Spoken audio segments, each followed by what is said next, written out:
de, de una estructura, pues, de una estructura técnica, pues en la cual logra como ser un poquito más determinante a lo que esto hace referencia.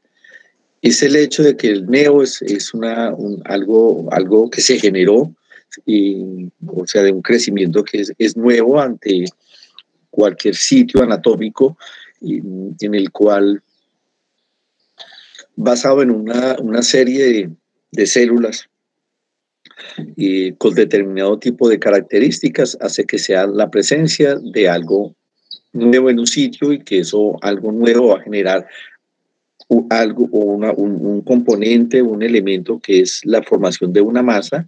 Indudablemente es una masa que es anormal, que no va a tener posiblemente un límite de crecimiento, va a generar un crecimiento, digamos, expansivo, y con la palabra expansivo está haciendo referencia.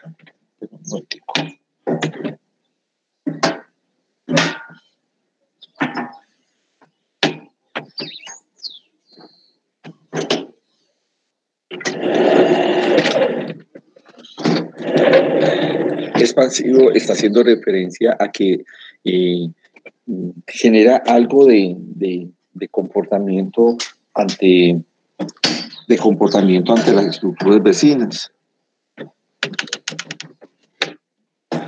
Pero un segundito.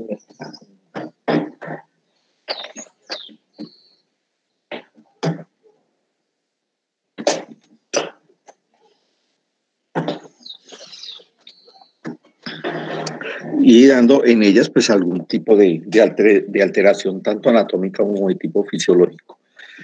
Es un tipo de crecimiento que no tiene un control por menor intensidad o mayor, no tiene un control ante ningún tipo de elemento natural en el cuerpo de que vaya a generar limitaciones en ese crecimiento. Es dado que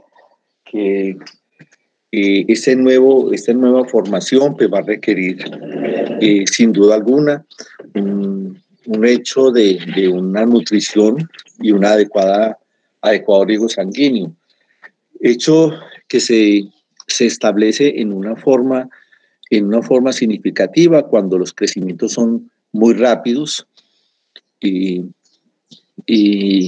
hace que regularmente en el centro de la masa no se genere una buena irrigación, una buena nutrición, y hace que esas células generen una lesión necrótica por la falta del componente nutricional, y eso es lo que va a dar como resultado lo que es la necrosis de tipo tumoral. Hecho que es indudablemente pues, como prevalente ante los procesos de tipo neoplásico maligno, por el crecimiento tan exageradamente incontrolado que esa neovascularización ante la presencia de un tejido o de una masa hace que no sea adecuada para las necesidades que tienen esas células, y son una forma de las neoplasias malignas de desprenderse, de soltarse en células, y que da esa gran posibilidad de que vaya a generar el compromiso de estas células dentro de los espacios intravasculares y dar esa situación que es parte regular de las neoplasias malignas, de dar siembras en sitios distantes, que es lo que se llama las metástasis. Bueno, entonces, en términos de clasificación, las neoplasias se clasifican en benignas y malignas, sin dejar de existir algunas que son de un comportamiento intermedio, pero que potencialmente ellas tienen esa situación de que van a ser neoplasias realmente de un comportamiento de tipo maligno. Es dado que ante las benignas, ellas regularmente son mucho más delimitadas, mucho más localizadas, casi que podemos decir, esta neoplasia comenzó en este sitio y terminó en este sitio. Y algo es que no producen metástasis. A diferencia de las malignas, que es muy factible que el límite de ellas no sea tan preciso y que regularmente tienen ese potencial que no todas lo dan, pero tienen ese potencial de dar metástasis y que en el hecho de que sea este tipo de situación de dar siembras a distancias, pues son neoplasias que tienen el factor de riesgo a que el desenlace de ellas, pues dependiendo del el diagnóstico temprano, el manejo adecuado, pues que vayan a ocasionar la muerte.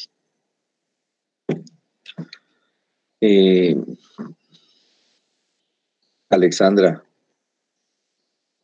Delgado. Sí, doctor. Hola, mujer, buenos días. Mujer, Buenos días.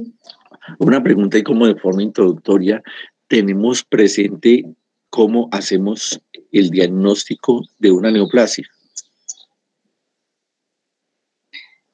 No, pero pues creo que se podría por medio de una biopsia.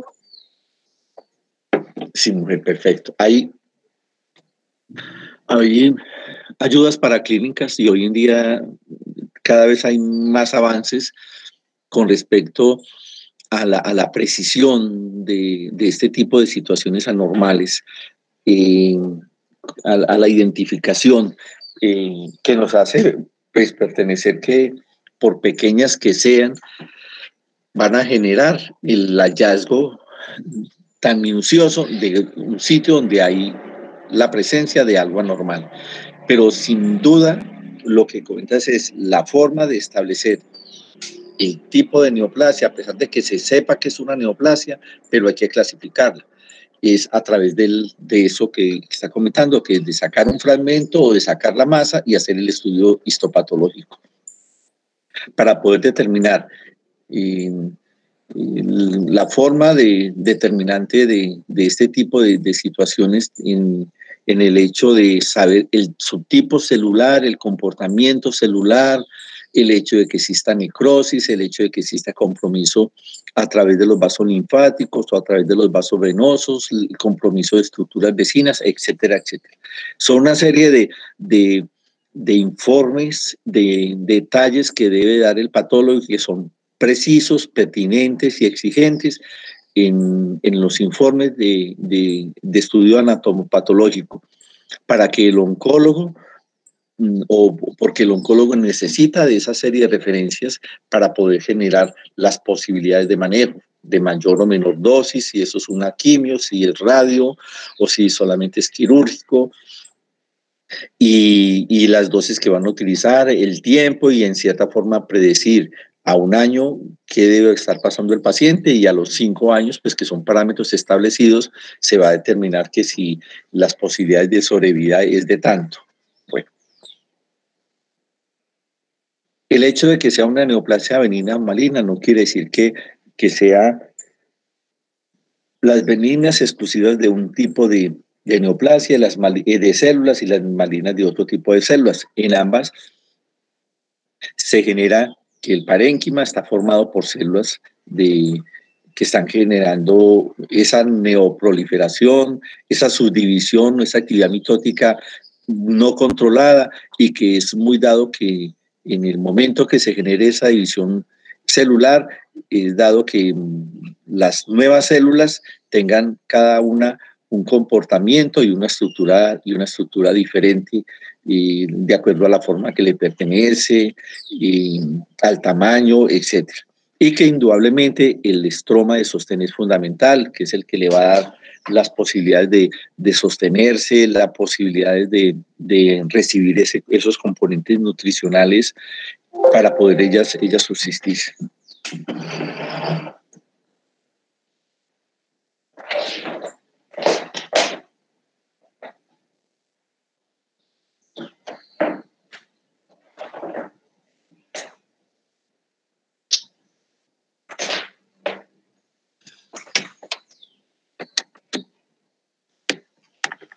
Bueno, entonces las neoplasias benignas son lesiones localizadas, como mencionábamos, y es de esperarse que tengan un recubrimiento externo que se llama en esos casos también una cápsula, y es una cápsula que es densa, que tiene un tejido conectivo que es conformado por fibroblastos usualmente, que le dan como esa como esa forma de crecimiento que sí es expansivo, pero que es delimitado, que no van a pasar esas células nuevas a través de esa cápsula. El hecho de esto de que no invade el tejido adyacente lo hace que se generen en esa forma por el hecho de tener algo que la delimita. Y no todas pues, son encapsuladas, pero sí tienen algo de tejido conectivo en la periferia que lo que hace es dar un componente de límite. Lo que sí hacen es expansión, que es distinto, que por el hecho de crecer está empujando las estructuras vecinas y dando algún tipo de repercusión sobre eso, y que en cierta forma puede ser una de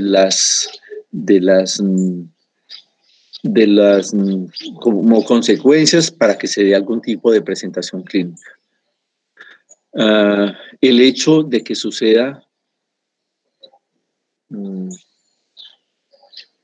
Valentina Patiño.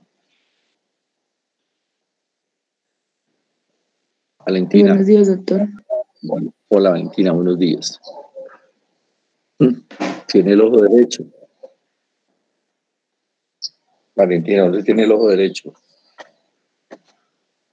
Señor. ¿Que dónde tiene el ojo derecho? Pues al lado derecho, no sé. Ahí está, al lado derecho. Valentina, glándula mamaria femenina. ¿Sí?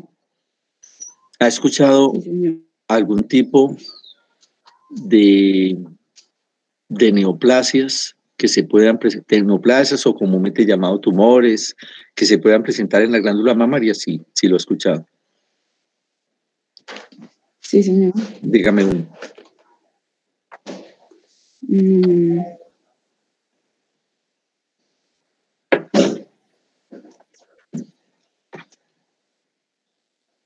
Oye.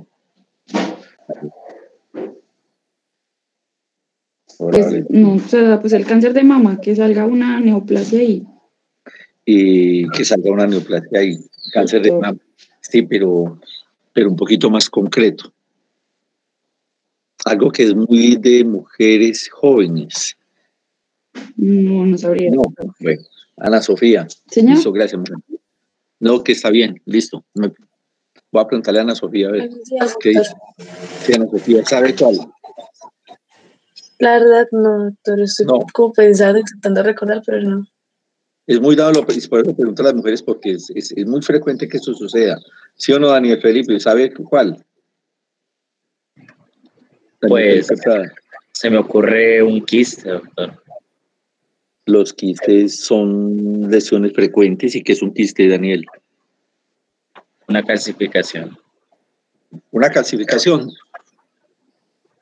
Creo que sí. Oye. ¿Ah? Creo que sí, o un endurecimiento, pues. Un endurecimiento. Francisco, ¿está de acuerdo? Francisco. Buenos días, doctor. No del todo. No del todo. Uy, qué porque pues hay quistes que tienen contenido purulento. No sé si estoy equivocado. ¿No sabes si qué? No sé si estoy equivocado, que algunos quistes también pueden tener líquido. Pero un líquido, no purulento. Puede que se sobreinfecten, pero la idea no es que sea eso, sino líquido, exactamente. Entonces no son duros, son de consistencia que se llama renitente, que uno los toque y como que hunde, pero vuelvan otra vez a tener el tamaño que le corresponde. Pueden tener líquido, pueden tener moco, o pueden tener otras cosas, pero purulento es porque esa masa o ese quiste se sobreinfectó, es algo adicional. Bueno, está uno de los quistes. Doctor, muchas gracias. Listo. ¿Quién sabe de esas lesiones de glándula mamaria femenina?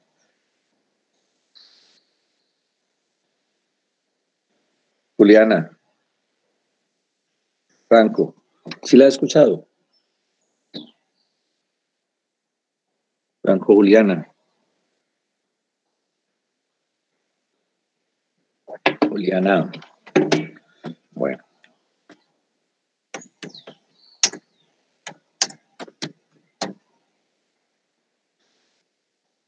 Bueno, hay algo que es muy común que dicen, pues que lo comentan y la forma de llamarlo usualmente es que tiene fibromas en la glándula mamaria. ¿Sí? ¿Quién me habló? Juliana Franco. Bueno, Juliana. Y entonces, ¿cómo le fue? Es que no escuché. Bueno. Bueno, entonces esos fibromas es una masa que es usual que se presente en las glándulas mamarias en las mujeres realmente jóvenes, mujeres de 17 a 20 y algo de años, y que son neoplasias totalmente benignas. Son de una consistencia dura y el hecho de decir fibro es porque está conformado por tejido denso, o sea, por fibroblastos. Y fibroadenomas porque también tiene glándulas. Y regularmente eso se deben de localizar en los cuadrantes externos, pero el tema a lo que quiero comentar es porque ellas van aumentando de tamaño y van a generar, además de la sensación de masa en ese sitio, es el crecimiento expansivo, o sea, están empujando las estructuras vecinas. Y el hecho de generar ese cambio morfológico en ese sitio hace que comprometa terminaciones nerviosas y una de las formas de presentación clínica es la presencia de dolor, de un dolor que es intermitente y que es a consecuencia desde el crecimiento expansivo, no que invade, sino que se expanda. Pues creo que queda más o menos claro el concepto. Habitualmente, por ejemplo, lo que estamos mencionando de esas lesiones en la glándula mamaria, regularmente, regularmente no, el manejo es hacer una extirpación quirúrgica, pero lo fundamental es que regularmente eso no van a recurrir habitualmente. Hay algunas que tienen ese potencial de recurrir, porque no hablo de las glándulas mamarias, sino de otros sitios anatómicos, de recurrir por el hecho de que hay cierto tipo de estímulos que están generando que se produzca esa nueva masa. Y vuelvo al caso de los fibroadenomas en las glándulas mamarias, que hace que eso es dependiente de tipo hormonal. Pero el hecho de resecar ese nódulo y que vuelva a aparezca en otro sitio no es que haga una residuo, sino que es una nueva proliferación en otro sitio anatómico pues, de la glándula mamaria de esa masa, ¿cierto? Entonces, con eso concluyo que las neoplasias benignas son lesiones que son localizadas, que regularmente tienen un recubrimiento externo que se llama cápsula, que ya no tienen esa capacidad de invadir, sino de expandir, que no va a generar por ningún hecho lesiones metastásicas, que regularmente no se necrosan en el centro o en ninguna parte, son totalmente vitales, que generalmente el crecimiento es lento, que no va a dar metástasis y que regularmente después de la extirpación, regularmente no hay recurrencia.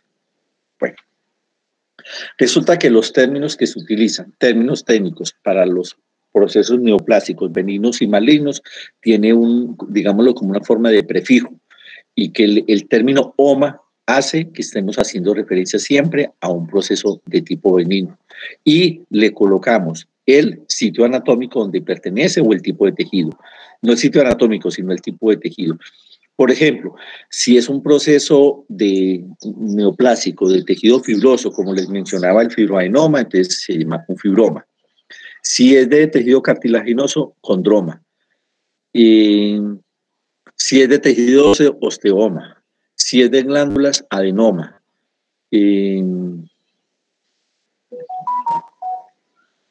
Marlene, Rosero. Marlene. Se fue esta mujer.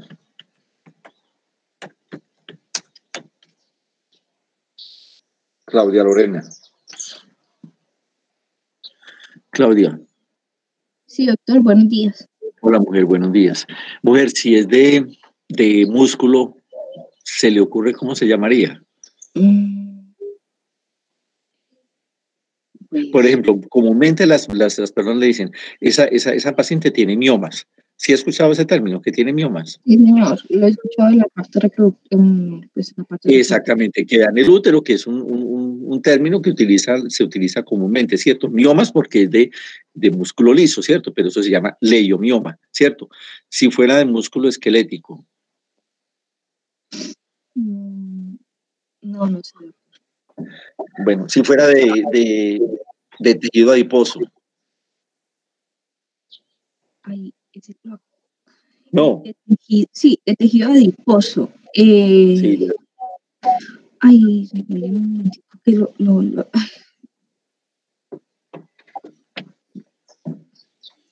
Ay, ¿qué le dolió? Lo había acabado de escribir, Dios mío santo. ¿Qué? Claudia, ¿qué le pasó, Claudia? Que lo había acabado de escribir, pero no lo encuentro. Me había escrito. Lipoma. El lipoma. Lipoma. Sí. Y a ver, ¿qué más le ponemos de nombres? Otro sitio anatómico. Músculo, en glándulas ya pensamos.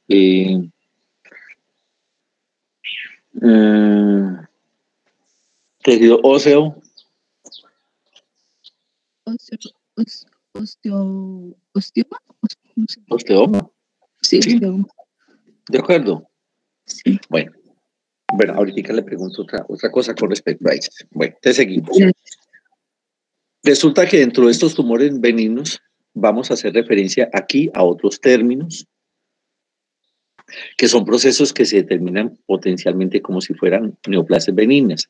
Está el adenoma, está el papiloma, están los pólipos, que hay pólipos adenomatosos y que están los cistadenomas. Bueno, el adenoma es la neoplasia epitelial que se origina en las células indudablemente epiteliales y sobre todo pues, es en las glándulas, cualquier tipo que sea. Claudia, Lorena. Sí, doctor. Dígame 9 tipos de glándulas. Así, bla, bla. Sí, de glándulas. Ahí están viendo glándula lagrimal. 1, 2. La glándula sublingual, mandibular, parótida. Salivares, 2. Otra. Sí. Axilares.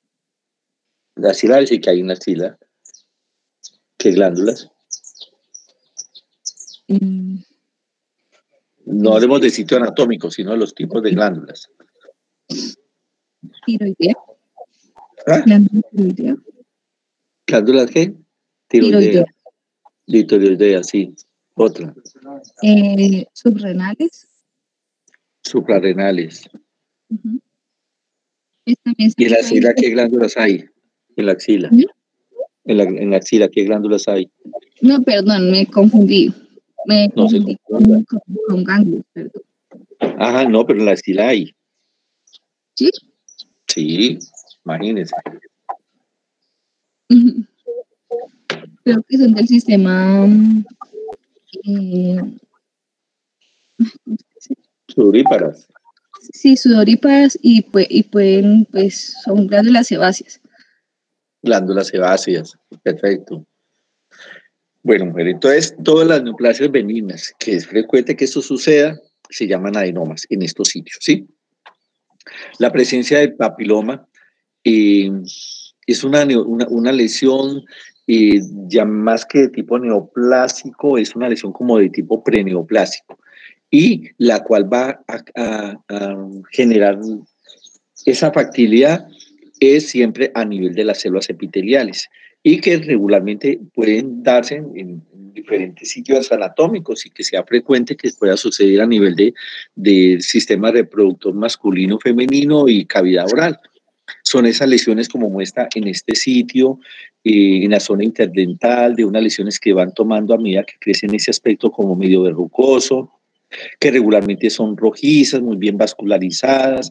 Vemos aquí que nosotros podemos determinar el límite preciso de estas lesiones que hacen ese crecimiento exofítico, o sea, exofítico quiere decir que crecen hacia afuera y que regularmente su crecimiento es lento y que posiblemente posiblemente no sea, que ya están basadas sobre un ente que es un componente de tipo viral.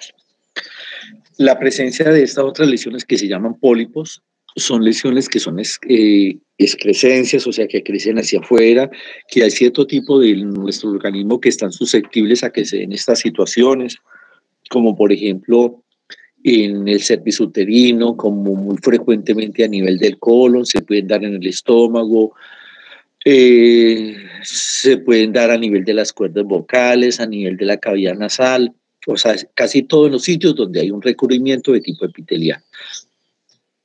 Entonces son unas lesiones que salen sobre la superficie y que regularmente la base lo que está pegado a ese epitelio regularmente es estrecha, más o menos el aspecto macroscópico como semejante a lo que es la úvula, que sabemos muy bien, pues si ya lo vimos, que es la úvula, que tiene una base estrechita y luego sale una lesión un poquito más amplia, más levantada, y que es dado que esas lesiones, esos pólipos están siendo recubiertos por el mismo tipo de epitelio que le corresponde en ese sitio.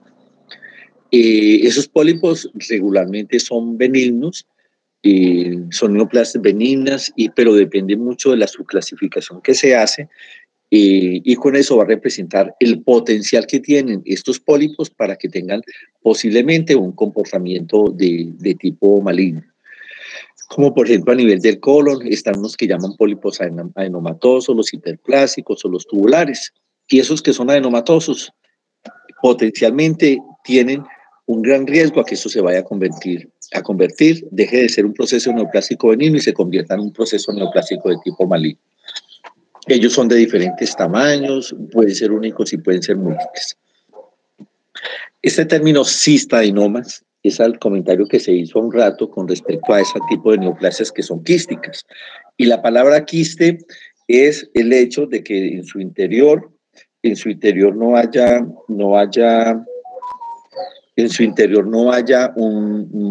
una masa, sino que eso sea quístico, que sea como si fuera esos globos que se inflan y que los podemos poner por dentro con aire, lo podemos tener con helio, los podemos tener con agua o con diferentes elementos. Entonces eso es un espacio que es quístico en su interior y que en su interior pueda tener algún tipo de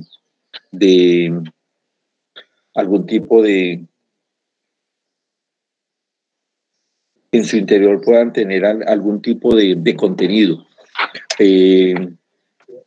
Hace que eso sea lo que le pertenece regularmente.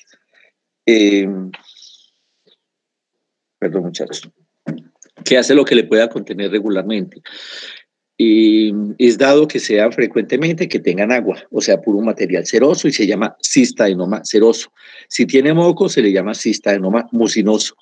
Y dependiendo pues de lo que le esté correspondiendo, ese tipo de neoplasia que es muy frecuente, que sea a nivel del sistema reproductor femenino, provenientes del ovario, y esto que está mostrando clínicamente es el hecho de estar haciendo una laparotomía y estamos sacando esta masa. Ellas son de diferentes tamaños, pequeñas, múltiples, únicas, y que en la ecografía estamos viendo esta zona central de lo que significaba esta lesión. Y que al abrirlo, indudablemente todo esto por obligación debe de ir a estudio de patología, que el hecho de abrirlo hace que vamos a encontrar en su interior agua. Bueno, hay una serie de parámetros que los veremos cuando entremos a hablar en el sitio anatómico, en el sistema, de las posibilidades de estos quistes que puedan tener posiblemente o factiblemente un comportamiento evolutivamente de tipo maligno. Es el hecho de que por dentro comienza a presentar la crecencia de algo que llaman papilas y comience esa forma desordenada de crecimiento y se convierta en un proceso de tipo maligno. Bueno, entonces esos son los quistes. Es frecuente que se den, por ejemplo, en cavidad oral, y yo creo que sí deben de saber. Cristian, Camilo, Fonseca. Uy, ¿usted por qué tiene un 5 por aquí? Cristian, Camilo. Hola, doctor. Buenos días. Hola, Cristian. Buenos días. Cristian. Dígame. Una pregunta. Piel. En la piel. ¿Ha escuchado de algún tipo de quiste que se presente en la piel? Sí. Diga que sí. Sí. Sí, bueno, listo, yo digo que sí. ¿Y cuál? Lo busco, que no me acuerdo el nombre. Pero antes de que lo busque, póngame cuidado. Sí, señor. Pensemos en algo. Sí. Una lesión en una persona, el hecho de que haya un quiste en la piel, entonces va a ser un nódulo que se va a ver, ¿cierto? Una zona levantada, que si nosotros la tocamos, vemos que la podemos mover, que es muy delimitada, sabemos de dónde va, que es muy factible que se dé en los sitios donde hay glándulas, ¿sí? Sí. Y que es común, no se puede ser en cualquier edad, pero mucho más en personas jóvenes que tienen el antecedente de estar presentando acné. Que cogen y le abren o pulsionan y comienza a salir ¿qué? Puro material sebáceo. ¿Sí? ¿Sí ha escuchado eso, cierto? Sí. ¿Sí? Un grano. ¿Un grano? No. Vulgarmente se le podría decir, digamos, como el barro, pero es más que la presencia del barro, porque como se dice, eso es acné, que es simplemente material sebáceo acumulado en esa glándula. Pero este es que llega a contener tanto material sebáceo que esa glándula se dilata exageradamente y forma un quiste. Y que en muchas situaciones hay que abrir y sacarlo, porque eso tiene cápsula, ¿sí? Bueno, listo, sigo. Listo, gracias. Las neoplasias malignas, entonces son enfermedades o procesos donde hay las células son completamente anormales. Con eso quiero hacer referencia que lo que vimos anteriormente, las nuevas células se parecen mucho a las células originales. Si es músculo liso, son como si fuera músculo liso, en las glándulas como si fueran las células que le pertenecen normalmente a las glándulas. En esta son células anormales que se van a multiplicar sin ningún control, que van a invadir, a diferencia de los tejidos cercanos, que se van potencialmente a otros sitios del cuerpo a través de, sea los vasos sanguíneos venosos o el sistema linfático. Y en esos casos ellos también reciben el nombre de cáncer. Y ese término que utilizamos en las neoplasias benignas, aquí se utiliza es el término de no oma, sino de carcinoma. ¿Sí? Entonces, aquí está, por ejemplo, el hecho de que habíamos visto que en el tejido fibroso se dice fibroma, aquí se dice fibrosarcoma, que en el tejido, en el cartílago, habíamos dicho que se llamaba condroma, aquí se llama condrosarcoma, que si es en el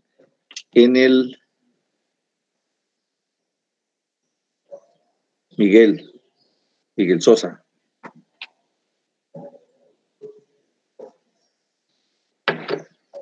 Miguel Ángel. 8 de octubre. Doctor. Está por ahí y ya está poniendo vaya. Miguel Ángel. Dígame. No, pues que aquí ya está la respuesta. Perdón.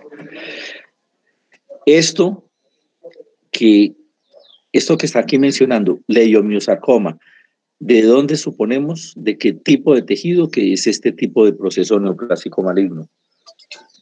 Listo, profe, voy a buscar y ya le digo. No busque, dígame. Listo, ya lo busco. No es que ni siquiera piense, no, que es que voy a buscar, no. Échale un poquito.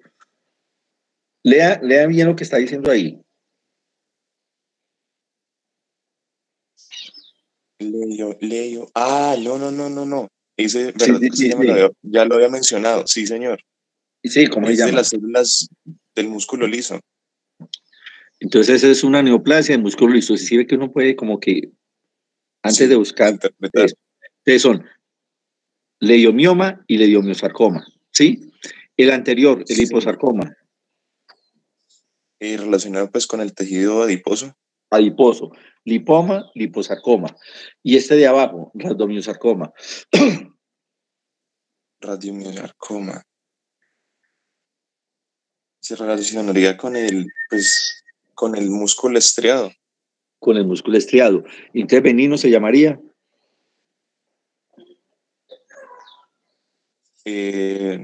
Radioma. ¿Cómo? Radiomioma. Rhabdomioma, exactamente. Y Miguel Ángel, y si fuera de tejido mixoide, ¿cómo sería la neoplasia maligna?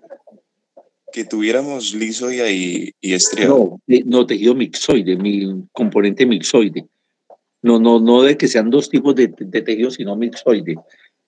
Eso que es como moco. ¿Mixomioma?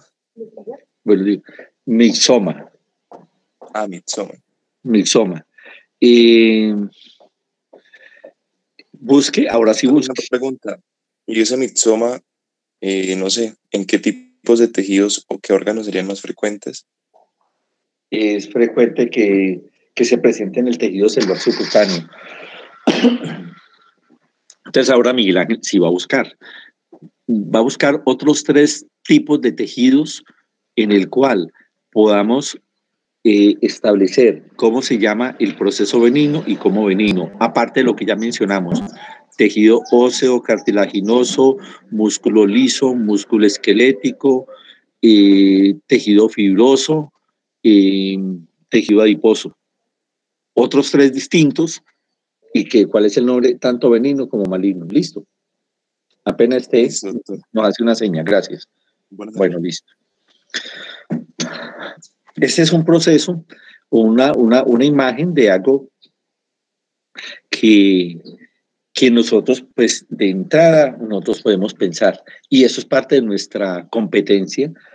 Y un paciente consulta por algún tipo de lesión, o es dado que inclusive consulte por otra situación, y que nosotros al hacer el examen físico nos vemos y que este paciente tiene algo que para él no es que sea normal, pero es algo que tiene y que eso no ha crecido mucho, y que él lo clasifica, lo determina como algo, por ejemplo, que porque él se rasca mucho en ese sitio, entonces se ulceró, y para él es algo que vuelve y cicatriza y otra vez se ulcera porque vuelve y le rasca, pero que nosotros podemos encontrar que eso posiblemente sea algo distinto, como un proceso maligno.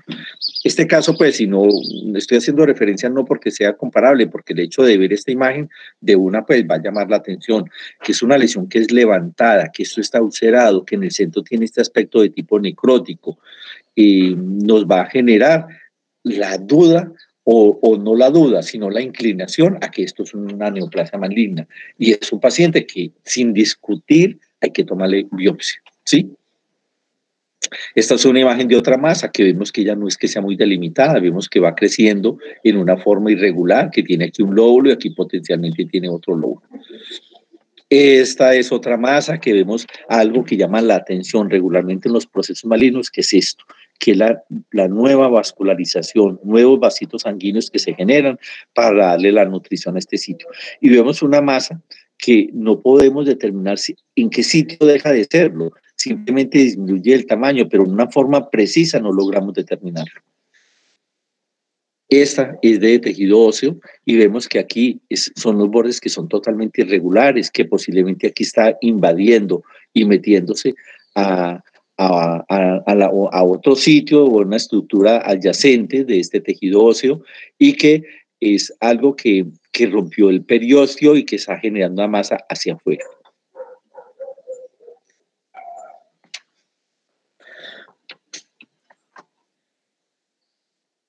Bueno, hay una serie de hechos susceptibles a que se presenten procesos neoplásicos, y en primer lugar genera una gran importancia la piel por nuestro componente cultural. Culturales me refiero a la no protección, sea de tipo personal o de tipo laboral, las personas que trabajan en el exterior, diferentes tipos de actividad o cosas o situaciones de tipo social o de tipo costumbrista, que hace que sea factible a que se presente con mucha frecuencia las neoplasias en la piel, igualmente en la cavidad oral, a nivel del parénquima o del pulmón, por hechos determinantes como son los hábitos, entre ellos el hábito del cigarrillo, o este tipo de enfermedades o de situaciones que se llaman las neumoconiosis, por la exposición en las industrias, en la actividad laboral o en las ciudades muy contaminadas. En la glándula mamaria es un hecho muy frecuente que se presenten procesos de tipo neoplásico. en el estómago, en el colon, en el útero y en hombre a nivel de la próstata. Hechos, pues, imágenes pues, un poquito como grotescas, pues, en las cuales a lo que puede llegar esto que son lesiones en la piel y que regularmente son lesiones que tienen un crecimiento más bien lento. Este tipo de procesos neoplásicos en la piel no son tan agresivos en forma inicialmente, claro que depende pues del subtipo. Y por eso pues lo menciono en diferentes momentos. La piel sabemos que tiene una serie de células, que son las células basales, los melanocitos y las células escamosas, y otros tipos de células que son las células de Langerhans y las células de Merkel. De esas tres primeras que mencioné, se pueden generar procesos de tipo neoplásico. De las células basales, que regularmente es a consecuencia del daño solar, se puede producir lo que es el carcinoma vasocelular. Es muy frecuente, y más en raza blanca y en personas pues, de ya determinado número de años, porque es esa consecuencia del daño solar que se genera, que no va a darse regularmente en personas jóvenes y que su comportamiento biológico no es muy agresivo, pero pues que si eso no se hace el manejo, pues puede llegar a unas situaciones como estas. La otra es el carcinoma escamoso, o sea, el que pertenece a los queratinocitos, que ese es más agresivo, también es secundario al daño solar. Y el otro que es muy agresivo, que es el melanoma, que es el de la neoplasia de los melanocitos, y que ese es demasiado agresivo, que da una metástasis en una forma muy rápida. Entonces, con eso me quiero referir de nuevo a que es fundamental el hecho de hacer la determinación de tipo histopatológico. Y y que como complemento fundamental a la observación clínica, nosotros podemos pensar que eso sí sea posiblemente una neoplasia de tipo melanoma, o que es un carcinoma de tipo escamoso, o que es un carcinoma de tipo vasocelular. Daniel Cifuentes. Daniel Cifuentes. 8 de octubre, oigan, ese que tiene 4 fallas.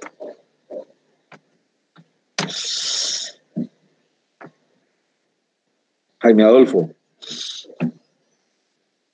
Quiroga. Sí, señor. Hola, doctor, buenos días. Adolfo, Buenos días. ¿Ha escuchado el melanoma, cierto? ¿Alguna vez? Sí, señor. Sí, bueno. Pues pues es lógico que no tenga por qué saberlo. Que clínicamente nosotros, ¿cómo podemos pensar que eso sea un melanoma? Entonces, péguenle una buscadita clínicamente, o sea, lo que nosotros vemos con los ojos en el paciente, ¿sí? ¿Cómo podemos pensar que es un melanoma? Y ahorita hablamos de esto. Búsquelo y me hace una señal cuando lo encuentre. Bueno, doctor. Miguel, ¿ya encontró algo? Bueno, sí, señor. Entonces hablamos de las neoplasias benignas. Está buscando neoplasias benignas y malignas. Hay unos, y que ellos son, por ejemplo, de tipo epitelial o de tipo estromal. Hay unos que pueden ser tumores mixtos, donde la célula madre va a tener una diferenciación de tipo divergente. Por ejemplo, el que se origina en las glándulas salivales o las glándulas salivales mayores, que se llaman los adenomas pleomórficos, que tiene crecimiento tanto de células epiteliales como de crecimiento de células neoplásicas. Bueno, hay una serie de términos que hacen que a nosotros nos permiten considerar si es un proceso benigno o un proceso maligno. En el proceso benigno, las células son muy parecidas a la célula de origen. En cambio, en el maligno, en las células hay un componente que se llama anaplásica, o sea, que las células no se parecen una entre otras.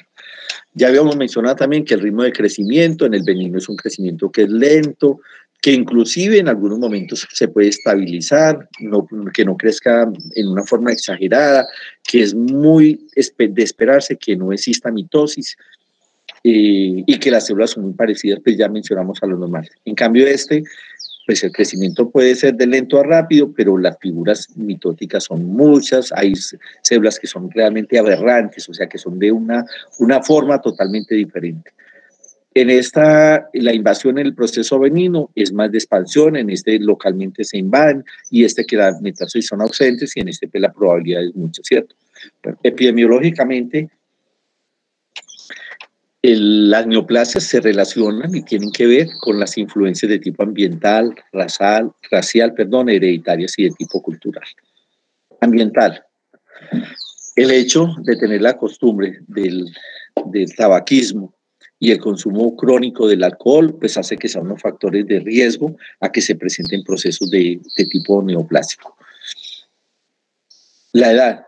Hay unas edades en las cuales se establece como los índices o lo que uno puede esperarse de encontrar neoplasias. Y en la primera década es dado que en los niños no vamos a encontrar neoplasias que puedan ser, por ejemplo, a consecuencia de situaciones medioambientales. Son situaciones que más que tienen es un componente de tipo embriológico y lo que son las patologías del sistema nervioso central, o sea, las neoplasias o los tumores del sistema nervioso central y las neoplasias de la célula linfoide, o sea, lo que son linfomas y las leucemias, son las patologías más de esperarse que sucedan en los niños. A diferencia de lo que pueda llegar a suceder en las personas de mayor edad, que pueda ser, por ejemplo, el carcinoma de mama, el carcinoma de próstata, el carcinoma de pulmón, que sean como de las patologías, o carcinoma de cervix uterino, que sean las posibilidades de que se presenten más en esos tipos de edades. Es dado indiscutiblemente que los procesos neoplásicos no son tan frecuentes en los niños ni en las personas adultas jóvenes, sino en los adultos mayores. Pero que tiene un rango de edad más o menos entre los 55 y 75 años, pero que ese índice disminuye después de los 75 años. Lo que les mencionaba, pues en los niños están las leucemias y las neoplasias a nivel del sistema nervioso central, lo que son las neoplasias del tipo leucemias y de tipo linfomas. Y también está la posibilidad de que existan las lesiones a nivel de óseo, lo que son el osteosarcoma. La herencia juega un papel determinante en los procesos de tipo neoplásico y hay hechos que siempre deben de formar o estar inducidos dentro de una historia clínica los antecedentes familiares. Jaime, ¿ya encontró algo? Sí, Héctor, pero lo estoy leyendo para resumirlo. Bueno, entonces, un segundito. Léalo para que lo resuma. Elizabeth Rosero. Profe.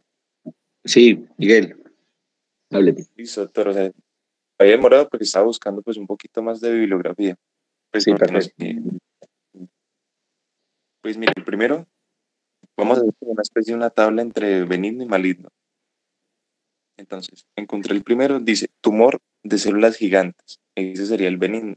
Y el maligno sería tumor maligno de las células gigantes. Entonces busqué y pues que es más presente, o sea, la forma de presentarse ese tumor es más en la forma benigna. La forma maligna es menos frecuente, es de un 3 a un 5% en los tumores óseos primarios, que se puede presentar en adultos, en jóvenes y en niños.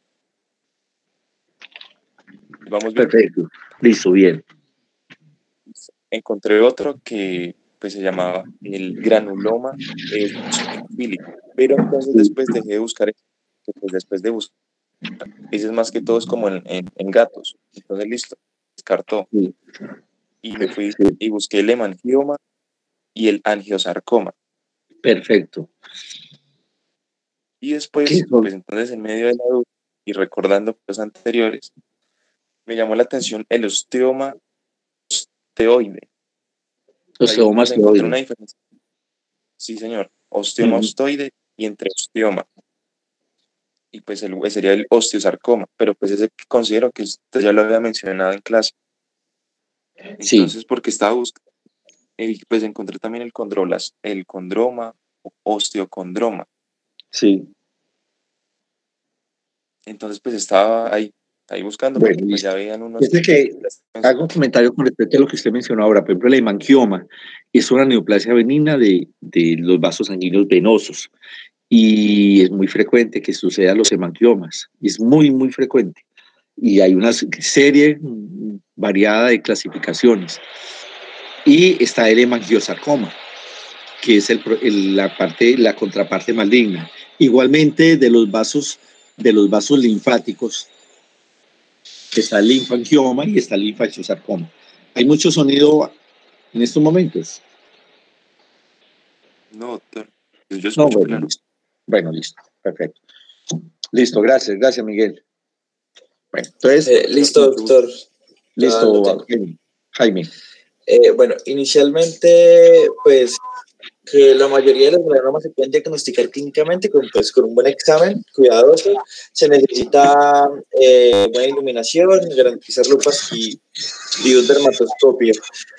Los cambios que más se sospechan se presentan en un periodo de meses. Los que se presentan en días pues pueden ser confundidos con condiciones inflamatorias.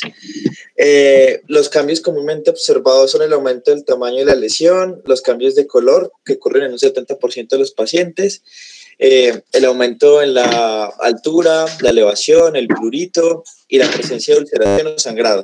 Para el diagnóstico clínico se utiliza desde 1985 el sistema ABCDE del melanoma, que es A, asimetría, B, bordes irregulares, C, color, o sea, una variación, D, el diámetro, que tiene que ser mayor a 6 milímetros, y E, la elevación y evolución.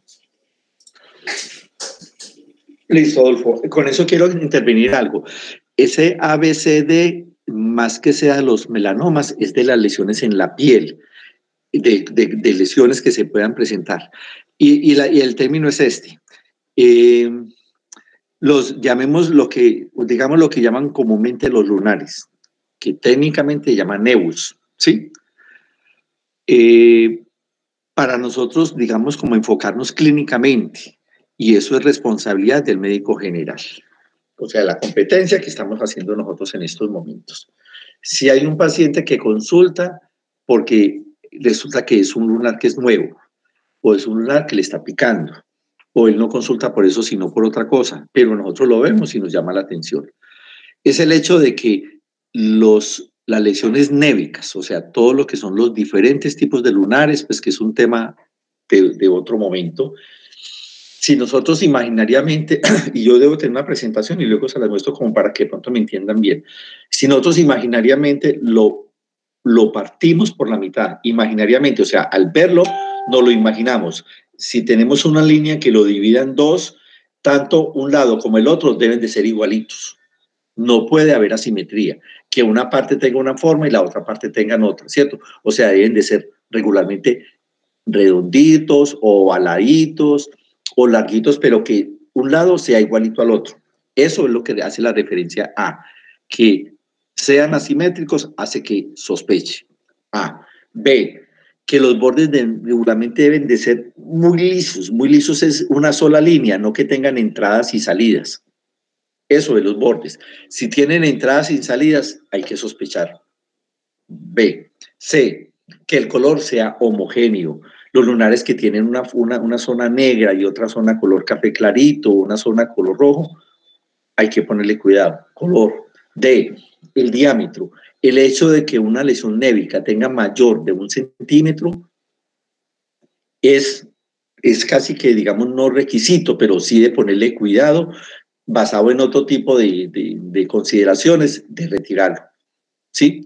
Entonces, eso es lo que llama el ABCD de las lesiones, digamos, melanóticas o las lesiones pigmentadas lunares o nevos en la piel. Y que en ese, pues, indudablemente entra a jugar un papel importante lo que es el melanoma, porque el melanoma, además de ser de color muy oscuro, que son totalmente negros, regularmente los bordes son irregulares, son asimétricos y pueden llegar a crecer pues, a unos tamaños considerables que lo haga uno considerar o pensar que se está tratando de eso. Con eso pues el comentario iba a que dependiendo del color, nosotros podemos pensar que esa lesión es mejor retirarla o remitirla pues a un especialista, sea el dermatólogo, para que él tome pues, las medidas con respecto a ese tipo de lesión. Y hay otras que pueden ser de nuestra competencia, que nosotros podemos retirarlas dependiendo del tamaño y lo que estemos pensando. Y sin duda alguna siempre hay que hacer el estudio histopatológico a eso, porque pues sorpresa nos podemos llevar, ¿cierto? Doctor. Sí. No entendí de que tiene entradas sin salida, ¿cómo así? No lo entendí. Sí, a ver, que los bordes sean como si trazáramos una línea, que usted sabe que esa línea va derechita, pero no que tenga como entraditas y saliditas. Yo voy a buscar la presentación y se las muestro en la próxima clase a lo que hace referencia eso del ABCD. Que tenga entraditas y saliditas. No me logran entender. ¿Con qué lo comparo? No sé con qué compararlo, pero yo les muestro otra presentación con respecto a eso. Y son apuntes que regularmente nosotros tenemos que ir teniendo presente y que eso se vuelve de una forma automática. Y el momento de hacer el examen físico con respecto a estas lesiones en la piel, que para el paciente pueden ser normales, pero que dependiendo de cierto tipo de situaciones hacen que no, eso hay que abrir el ojo. En el examen en cavidad oral es fundamental mirar porque hay melanomas que se presentan en cavidad oral. Para el paciente él no los ve o para él es simplemente una mancha que tiene. Y imagínense un melanoma en cavidad oral, pues el paciente está condenado a morirse por eso, y eso pasa. Las lesiones, por ejemplo, que se dan en los sitios de apoyo o de roce, como es en las plantas y en las palmas, hay que tener cuidado cuando hay lunares en ese sitio. Y hay uno que que es un lunar muy bonito, Esteban Rengifo. Sí, señor. Esteban. Buenos días. Yo ya le había preguntado a Esteban, aquí me parece que no. Hoy no. No, hoy no, ¿cierto? Listo. Sí. Hay un término que se llama azul. ¿Nunca lo he escuchado? Sí, la vez pasada una compañera habló de ello. Exactamente, por eso quería hacer la referencia de ese término azul. Y ya lo habíamos mencionado, que son lesiones que hay que retirarlas por precaución. Por eso quería hacer como otra vez la referencia para que nos acordáramos de algo que se había comentado. Y ahora que estamos hablando de este término de las lesiones pues, neoplásicas, benignas o malignas, y que hay unas que están sobre las superficies y que hay que tener. Y creo que en ese momento hemos hablado de que más o menos al ser humano los lunares crecen más o menos un promedio hasta los 20, 22 años. Crecen no, los nuevos. Y los nuevos no, los que va a tener. Y de ahí en adelante, pues es muy escaso y que si se llegan a presentar nuevos, pues hay que ponerles un poquito de cuidado. Listo, gracias. Bueno, estaba mencionando antes que el cáncer, pues hay hechos que son de heredar. Ejemplo, algunos de ellos heredan a la primera generación, otros heredan a la segunda generación. Dentro de ellos está, por ejemplo, el cáncer de próstata es heredable. Y usted sabe que si tiene un antecedente que el abuelo, un tío o el papá tuvo cáncer de próstata, pues es un hombre que a los 40 años ya debe comenzar a hacerse un seguimiento periódico para establecer si de pronto se está dando esa gran posibilidad. Es el hecho de hacer un examen físico y sobre todo de hacer el antígeno prostático.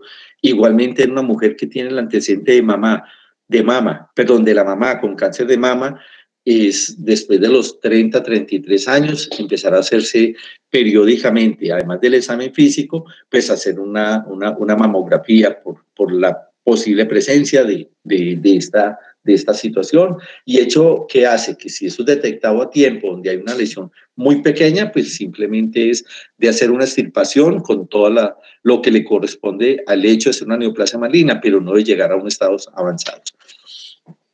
Aquí se menciona el retinoblastoma infantil. Afortunadamente no es mucho lo que se ve, esto es muy agresivo, pero tiene un hecho juega un papel de herencia que cuando se presentan se establece que el 40% de ellos son de tipo familiar. Está el retinoblastoma infantil, pues lo que estamos mencionando, estamos hablando de la poliposis múltiple que se presentan a nivel del colon. Los pólipos tienen un rasgo hereditario y lo que veremos cuando estemos hablando de patología de colon que tiene un riesgo extremadamente elevado a presentar un proceso de tipo neoplásico. Hay otros que son trastornos preneoplásicos adquiridos. Dentro de ellos está, por ejemplo, esto que llama la replicación celular regenerativa persistente. Es el hecho de que se presente en una herida dérmica de larga evolución, que no cicatriza y que pueda tener ese componente potencialmente a generar esta situación. Hay otro hecho que se llama las proliferaciones hiperplásicas y displásicas, y es que el carcinoma broncógeno, que ya lo hemos mencionado en diferentes oportunidades, siempre se da este proceso evolutivo, que primero se da una hiperplasia, que luego se da proceso displásico y que luego llega a generarse este proceso de tipo neoplásico. Eso es que lo mencionamos cuando hablamos de lesión celular. Esta otra situación que, dado que en mayor o menor proporción, algunos pacientes comienzan a presentar esto, atrofia a nivel de la mucosa gástrica, hecho que regularmente sucede y que regularmente no, que es parte normativa que suceda con el paso de los años, pero hay personas que van a tener un proceso atrófico en una etapa más temprana y que eso genera un factor de riesgo a que posiblemente este paciente vaya a tener una neoplasia. Entonces, que por alguna razón le hicieron una endoscopia, se tomó una biopsia, se encontró que hay una gastritis atrófica, pues es un paciente que hay que hacerle un seguimiento especial. El hecho de encontrar esas lesiones blancas en la cavidad oral, que se llama leucoplaquia, hace que sea un factor de riesgo a que posiblemente esto pueda evolucionar hacia un proceso de tipo neoplásico. Otro, los adenomas vellosos del colon. Son lesiones adenoma, el término de glándulas, pero que tienen este aspecto como si fueran vellosos, o sea, que tienen prolongaciones como si fueran pelos, no estructura como de pelos, sino se le hace ese término de vellosos es porque tienen como prolongaciones digitiformes hacia los lados y que potencialmente un adenoma velloso evoluciona a un proceso de tipo neoplásico. Bueno, esto es la carcinogenia, o sea, la base molecular del cáncer. Es una serie de procesos de varios pasos que tienen un aspecto de tipo fenotípico y genotípico. Y hay dos clases de genes reguladores normales, que son los protocongenes, que son los promotores del crecimiento, y los genes supresores del cáncer, que son los inhibidores del crecimiento. Y son los dos hechos que hacen que sean las principales lesiones que se pueden dar de tipo genético. Bueno, los oncogénesis, bueno, de ellos entonces se establece que ese tipo de comportamiento protector en un momento dado se puede convertir en un hecho de tipo oncogénico ante la generación de una transducción retroviral o mediante influencias que alteran posiblemente el comportamiento y lo van a convertir en un hecho de oncogénesis celular. Es muy determinante, muy que sucede en las situaciones con un origen de tipo viral, en que hay unos elementos o unas células que son protectoras y que controlan un poquito este crecimiento, pero que hay otros que en un momento dado puedan generarse un comportamiento de tipo más oncogénico que otra cosa.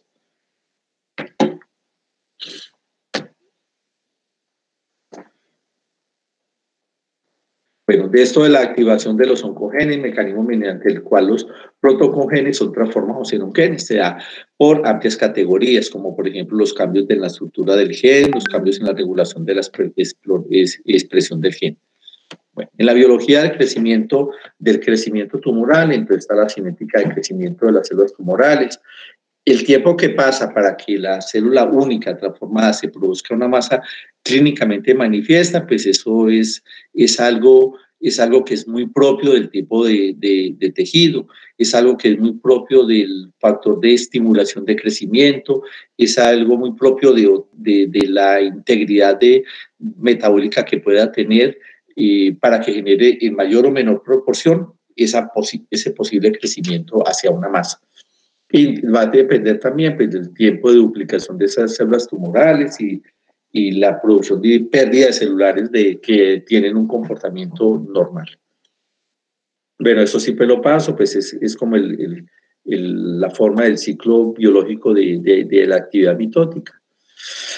Hecho fundamental es los nuevos vasos sanguíneos que se dan y que se requieren para que esa nueva masa o ese proceso neoplásico que es esto vaya a ser realmente vital. Y es muy dado que en las que son muy pequeñas, de 1 a 2 milímetros, pues es un hecho que regularmente no necesita de una gran adecuada vascularización nueva, sino que con lo que se genera, lo que el soporte vascular que tiene en ese sitio, pues hace que sea suficiente. Posteriormente se va a dar una activación angiogénica. Por ejemplo, los fibroblastos estimulados hacen que se genere la multiplicación y ellos vayan a producir nuevos vasos sanguíneos.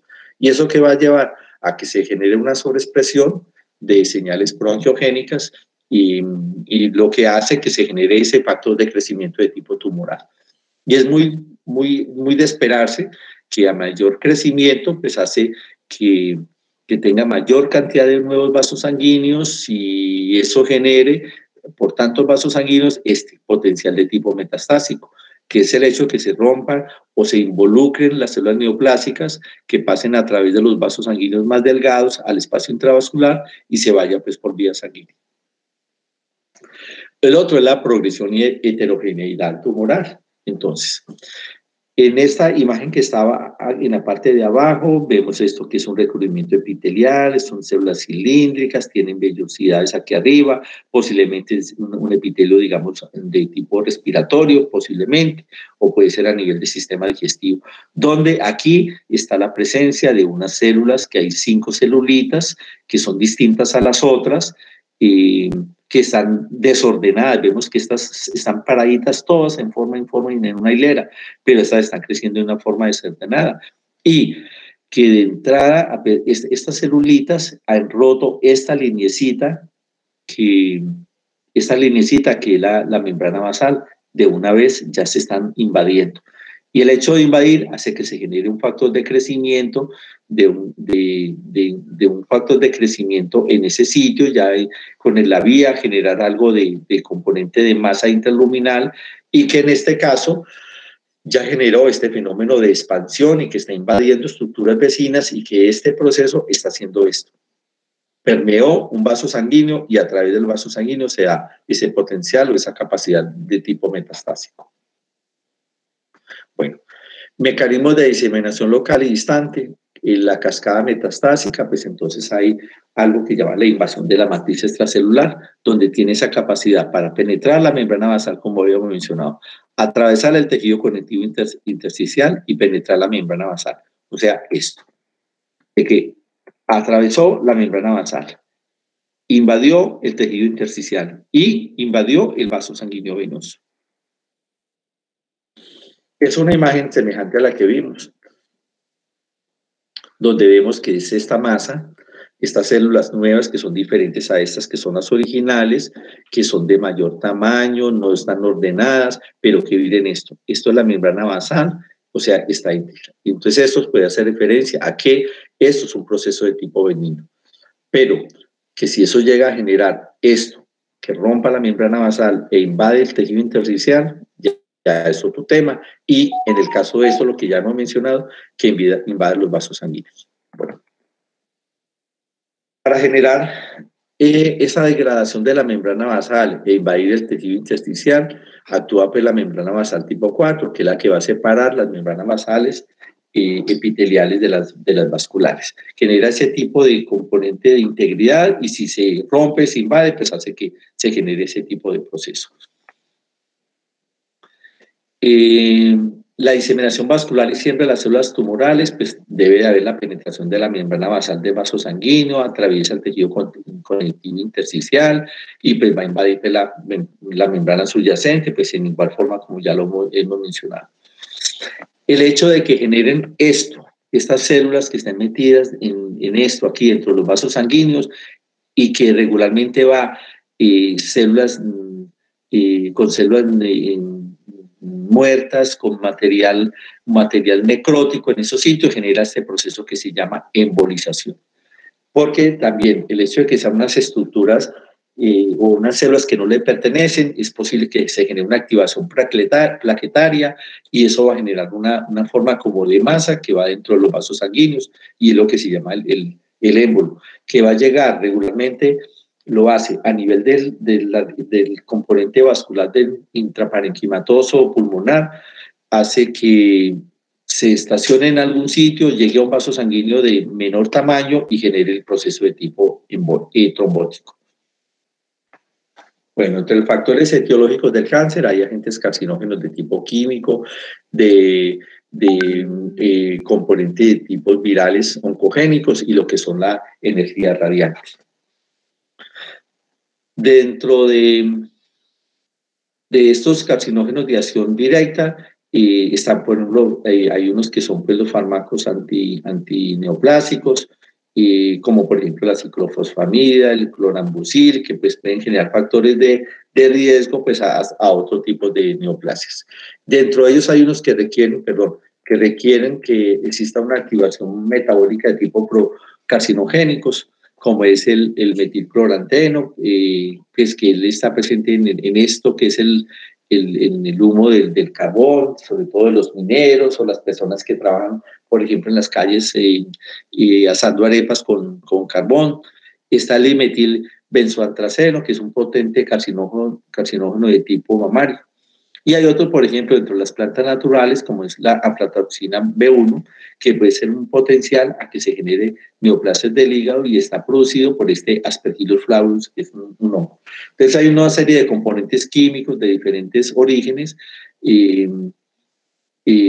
que puedan generar procesos de tipo neoplásicos y entre ellos hay algunos que son antineoplásicos que puedan dar la posibilidad que se desarrolle otro tipo de neoplasias. Sabemos muy bien lo que quiere decir esto, las radiaciones ultravioletas pues que van a tener la capacidad de dañar el DNA y es un hecho que se genera acumulativo y que va a dar algo que se llama la degeneración basofílica del colágeno, o sea, la elastosis solar, que son los daños solares que se dan y que comienza presentando esas lesiones maculares que llaman las queratosis, que se presentan en las personas en la cara, sobre todo en el dorso de las manos, que son esas manchas de color café irregulares, que comienzan a presentar algo de escamación, y a eso se le hace referencia que son o queratosis seborreicas, que son lesiones que son en cierta forma como premalignas y que potencialmente van a terminar haciendo un carcinoma vasocelular, un carcinoma escamoso o vasocelular.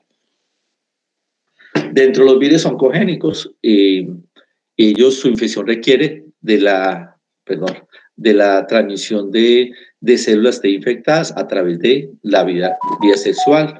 También puede ser a nivel de productos hematológicos y a través de la alimentación materna.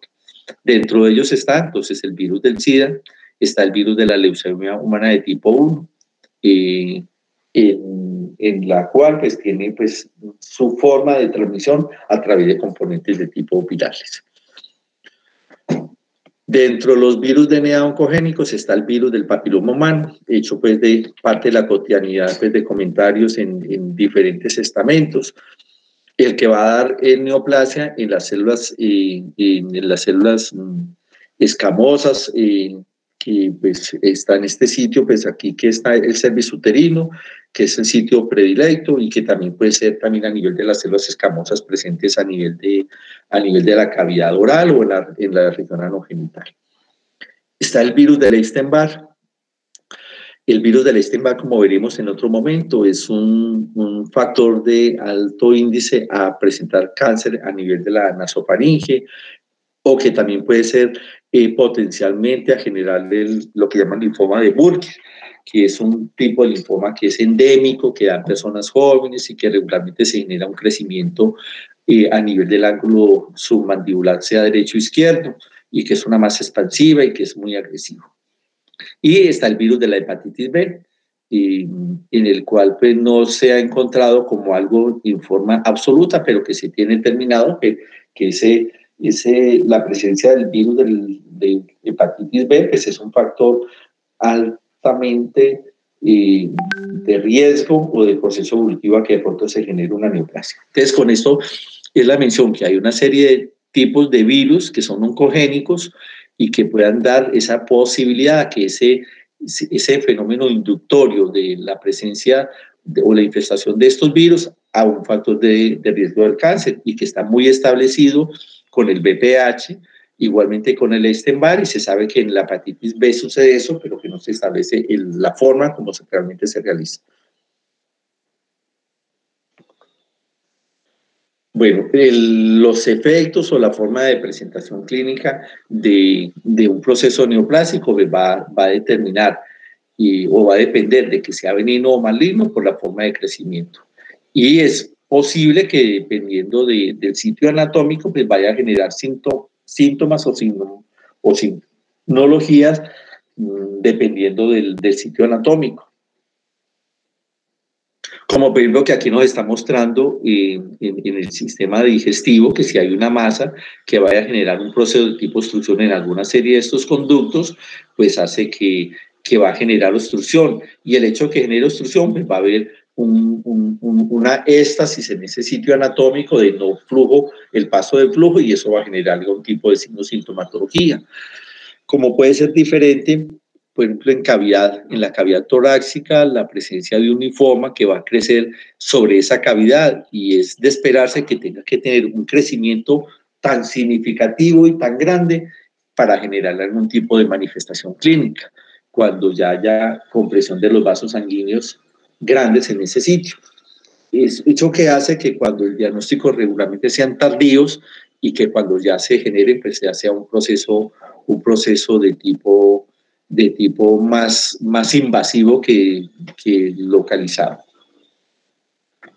Hay algún tipo de neoplasias que lo que hacen es producir hormonas, y es muy dado como ejemplo que sea a nivel de las glándulas suprarrenales, y que la primera manifestación que puedan tener son cambios tróficos que se puedan dar en estos pacientes, por ejemplo, que comiencen a aumentar de peso, que van teniendo una pigmentación oscura, y sobre todo en el cuello, que vayan a tener, por ejemplo, la liberación de algún tipo de sustancias y que vayan a generar cambios, como en este caso, por ejemplo, que elevan los corticosteroides y que vayan a producir en última instancia pacientes que están cursando con hipertensión. Estas neoplasias a nivel de la glándula suprarrenal, que son efectos metabólicos, pues es muy posible o que vayan a tener efectos secundarios a procesos de tipo hormonal. Otro puede ser, por ejemplo, que una mujer comience a presentar cambios de masculinización, cambios en la distribución de la grasa, la presencia de vello en sitios donde no debe existir en la mujer, hecho que se llama hirsuta, y que eso puede ser la manifestación clínica de la presencia de una masa que es hormonodependiente. Hecho que sucede que la caquecia por el cáncer, que la pérdida de la masa, algunos tipos de neoplasias, lo primero que se manifiesta es porque el paciente pierde peso, neoplasias, por ejemplo, del sistema digestivo, neoplasias dentro del sistema respiratorio, que esa masa no ha alcanzado a tener un crecimiento tan exagerado que genere un proceso de tipo obstructivo, y entonces hace que una de las primeras manifestaciones es que haya pérdida de la masa corporal. Hay algo que llaman los síndromes paraneoplásicos, que son una serie de síntomas que no son caqueaceae, que aparecen en pacientes donde el cáncer no ha sido identificado. Hecho, por ejemplo, un paciente con un carcinoma pancreático puede presentar, antes de tener algún tipo de sintomatología de esta neoplasia que es muy agresiva, un síndrome de Cushing, que es el paciente que va a tener cambios en su contextura, el aumento de peso, la facies abotagada, que llaman facies como de media luna, que la piel es lisa y brillante, y que va a tener la presencia, lo que nos muestra aquí, como estas lesiones por la distensión abdominal de estrías. Otros pacientes que puedan presentar, por ejemplo, hipercalcemia, originadas pues, en un tipo de proceso neoplásico, o pacientes con masas a nivel del sistema digestivo y que van a tener algo que se llama el síndrome carcinoide, y que el paciente pueda presentar, por ejemplo, algún tipo de manifestaciones en otro sistema, que es lo que se supone que debe suceder en esto que llaman los síndromes de tipo paraneoplásico. Este caso, el adenocarcinoma de pulmón, él regularmente no genera una masa tan significativa, regularmente es muy periférico, lesiones pequeñas, y que puede ser, es muy frecuente que se den mujeres después de la cuarta década de la vida, y es una mujer que puede presentar algo de tos, pero no muy significativo.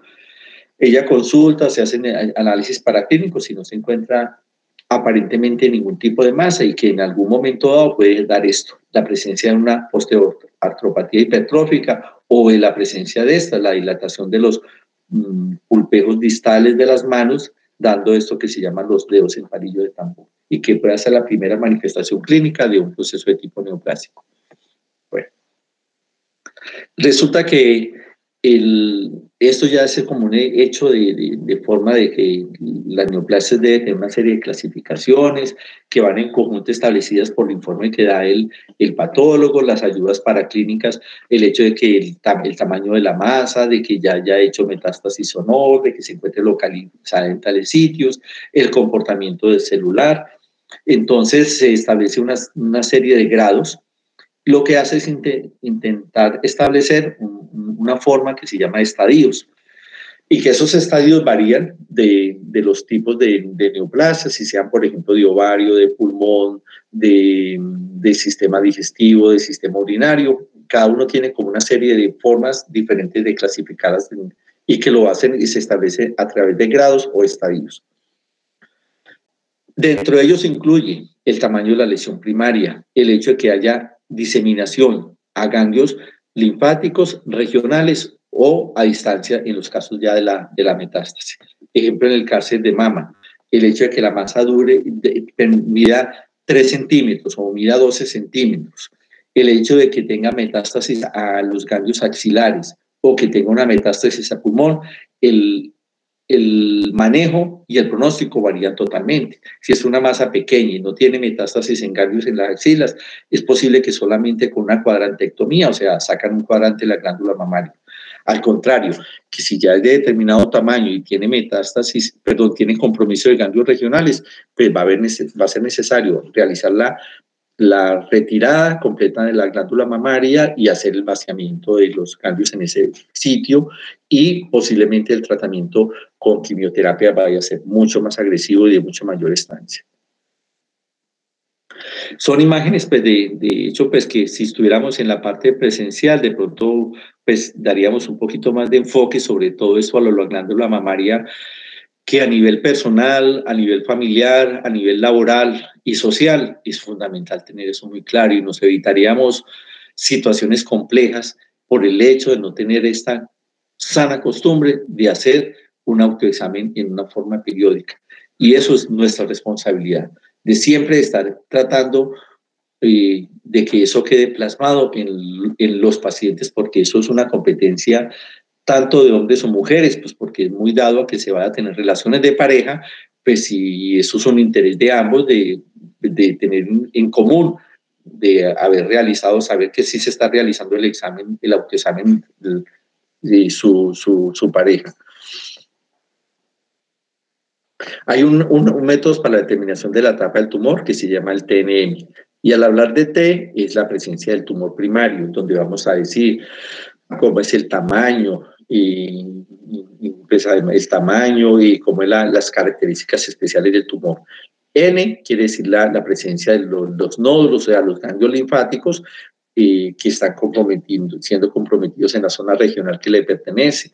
Por ejemplo, en glándula mamaria a nivel del cuello, masas en extremidades inferiores entre los ganglios inguinales, o región axilar también de la glándula mamaria, o masas o algo que pueda estar sucediendo en extremidades superiores. Y el M es la presencia de que haya o no haya metástasis. Entonces, MO es que no hay metástasis y M1 es que ya hay metástasis. Eso es una forma del TNM, pues, que se utiliza, pues, en forma normativa en los procesos neoplásicos. El otro es el diagnóstico del laboratorio del cáncer. Entonces, hay métodos de tipo histológico y métodos de tipo citológico. La toma de la muestra, entonces las biopsias que les voy a hacer una presentación de lo que son los tipos de biopsias dependiendo del tipo de lesión, que uno haga una biopsia de tipo incisional, excisional, que sea una biopsia percutánea, una biopsia por BACAP, una biopsia con aguja fina, o cuando tomamos nosotros una citología, para poder con eso llegar a lo que determina que es el diagnóstico del cáncer. Bueno, estas son imágenes pues, que pues, yo quise hacérselas en la otra presentación que les voy a dar. Bueno, otra de las valoraciones bioquímicas son pruebas para enzimas y hormonas tumorales en sangre. Hoy en día eso es fundamental, es determinante. En los casos donde, dependiendo de lo que estemos pensando, por ejemplo, si estamos en un paciente, no que se sospeche necesariamente que sea un cáncer de próstata, sino que es algo establecido como norma, que el hombre se debe de hacer algo que se llama el antígeno prostático después de determinada edad, pero que si el paciente, como mencioné hace un rato, tiene un componente hereditario, es muy dado que este paciente en determinada edad, como es a los 40 años, se debe comenzar a hacer este antígeno prostático. Que si tiene unos rasgos hereditarios no muy bien establecidos a los 45, y que si no tiene ningún antecedente es muy posible que sea un poquito más allá a los 45, pero es algo que se debe hacer anualmente, ¿sí? Está el antígeno carcinoembrionario, es producido normalmente en el tejido embrionario que podamos encontrar nosotros en algunos sitios, por ejemplo a nivel del sistema digestivo, en páncreas, en hígado, en neoplasias de ovario, en neoplasias de testículo, que a veces esas células embrionarias que se quedan como remanentes en esos sitios pueden generar esa activación y la presencia de esa proliferación de esas células, y que son tumores que son muy agresivos. Y el tema complejo, que creo que ya lo habíamos mencionado en testículo, es que es muy dado que se dé este tipo de proceso neoplásico, el carcinoma embrionario, y que cuando se llega a hacer el diagnóstico regularmente es en un estado más bien tardío, cuando ya ha generado muy potencialmente las metástasis a otros sitios. Bueno, esto es con respecto a los tumores cutáneos. Bueno, yo quisiera esto hablar en otro momento, pero no, mencionémoslos entonces. Dentro de los tumores cutáneos está hablando de los tumores de piel. El 20% de ellos es la presencia o el origen en carcinoma de células escamosas. Hay varias imágenes. Lo que eso puede ser que lo que les comentaba hace un rato, que son lesiones, por ejemplo, que son escoriadas porque el paciente se rasca, para él considera que es por el hecho de rascarse, eso cicatriza, pero sigue la lesioncita en ese sitio y vuelve y le rasca y vuelve y se ulcera, que puede tener diferentes aspectos, por ejemplo, esta lesión que tiene estos bordes de color negro y esta zona ulcerada, que son irregulares, que mire, por lo que yo les mencionaba hace un rato, esto que estoy mostrando aquí en la superior derecha donde está el ojo, si esta lesión yo la divido imaginariamente por la mitad, esta mitad izquierda y esta mitad derecha son totalmente diferentes. El hecho de que tenga estos colores distintos, el hecho de que sea la simetría, los bordes que mencioné ahorita, esto entra, sale, que son así en una forma irregular, eso pues es indicativo de que eso es un proceso de tipo maligno. Ya vimos la simetría, que el hecho de que lo cortemos imaginariamente, que el color y que el diámetro, esas lesiones grandes.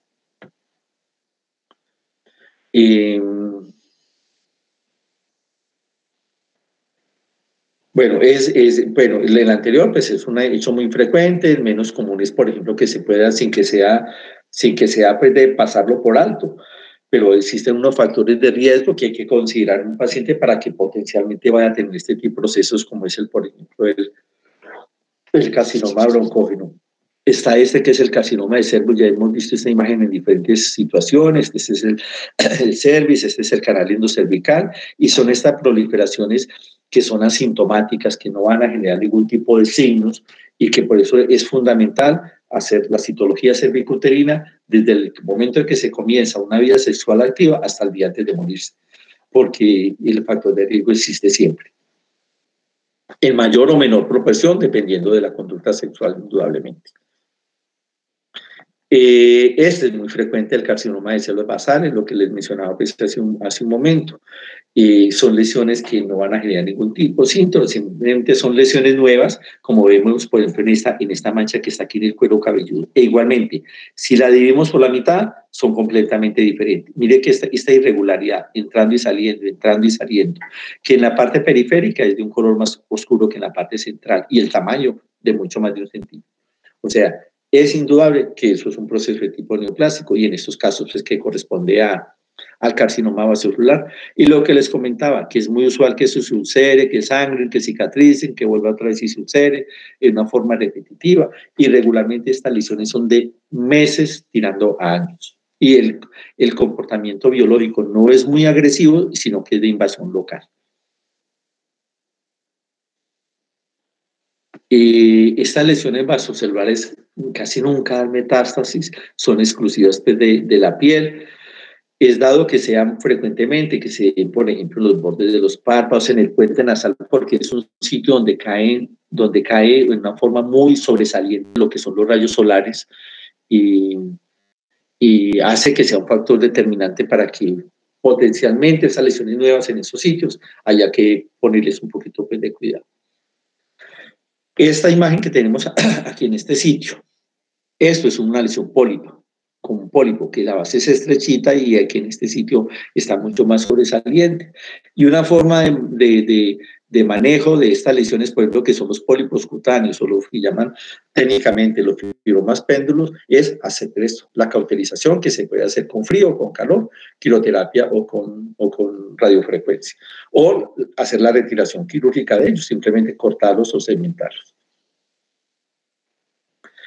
Esto, los neos, lo que mencionaba hace un momento, pues que son lesiones compuestas por melanocitos, como es esta lesión, esta nevus, que es una mácula, no está levantado, que no mide más de 5 milímetros, pero que sí va a comenzar a presentar cambios en el color, que va a crecer, que se va a generar en forma como de tipo asimétrico, pues hace que vaya a tener pues como la duda y la inclinación a que es lo mejor retirarlo.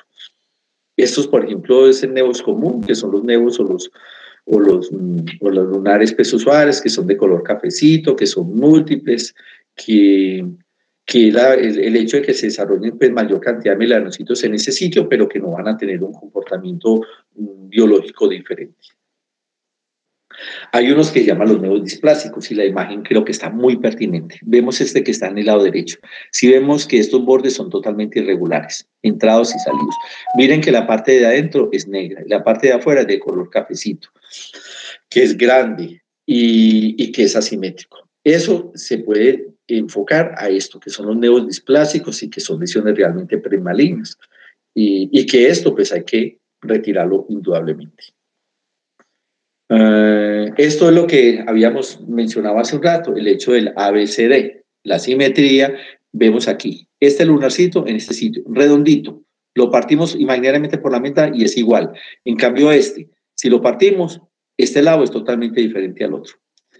Los bordes, mire que los bordes son regulares, son nítidos, miren los bordes de este. El color es parejo, en cambio este tiene color oscurito y tiene un color café en este sitio. Y el diámetro, el tamaño. Entonces, esto es ABCD, que se establece para las lesiones pigmentadas, o sea, no el melanoma, sino de todas las lesiones pigmentadas que se puedan dar a nivel de la piel. Bueno, este es el melanoma, pues, que es una forma, pues, que pues, es muy agresivo. Y, bueno, digo malino, bueno, esto sí lo pasamos. Los signos de peligro es el que un lunar cambie de tamaño, cambie en el pigmento y que se empiece a ulcerar o a presentar hemorragias en esos sitios. Bueno, esto es pues, un casito clínico pues, que no va como al cuento de esto. Bueno muchachos, hay algo que tenemos con respecto a los procesos de tipo neoplásico que les voy a mencionar entonces en la próxima clase. Es de es de mostrarles como respecto a lo que son las formas de hacer las intervenciones quirúrgicas, lo que es la biopsia incisional, la biopsia excisional, lo que es los estudios citológicos. ¿Ustedes vieron algo de histopatología? ¿De cómo es el proceso histopatológico? Sí, o no, eso no lo han visto. No, doctor. No, me refiero a esto, cómo se toma una biopsia, en qué se inmerse, cómo se debe mandar al laboratorio, qué es lo que sucede en el laboratorio, cómo es el proceso histopatológico, ¿no? Sí, bueno, sí, eso sí. ¿Cómo, Esteban? Eso sí lo vimos, ¿no? ¿Eso lo vieron con la doctora Cabrera? Sí, a principios de septiembre. Bueno, eso con el alcohol y pues con todos los... perfecto. Bueno, listo. De todas maneras, yo les hago un repaso. Y vamos a ver lo que corresponde a lo que son las biopsias. Y creo que me falta, yo voy a mirar aquí, no, ven, el botón que no era. Neoplasias, algo de los términos semiológicos.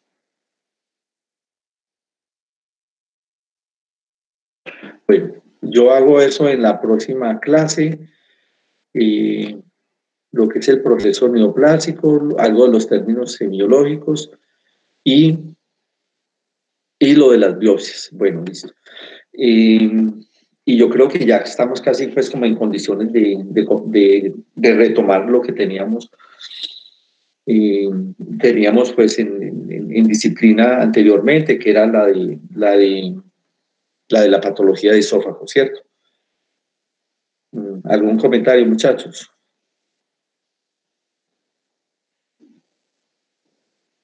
Nada.